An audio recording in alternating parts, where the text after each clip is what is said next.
az eszköz, ami itt van mellettünk, ez a úgynevezett Big Wind, egy turbooltó hajtómű, ami tulajdonképpen egy harckocsi alvázra szerelt MiG-21-es hajtóműpár, és ennek a hajtóműnek az üzemeltetésével tudjuk eloltani a tüzeket, mégpedig olyan módon, hogy a kipufogó gázát használjuk föl ebből a célból, ami oxigénszegény környezetet biztosít, és hogy a hűtőhatást azt javítsuk, ezeken a fúvókákon keresztül a kipufogó gázsugárba vizet tudunk szivattyúzni.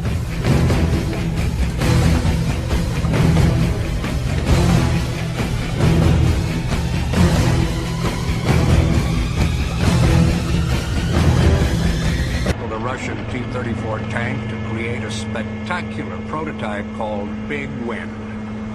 They took off the gun turret and replaced it with jet engines from MiG-21 fighter planes.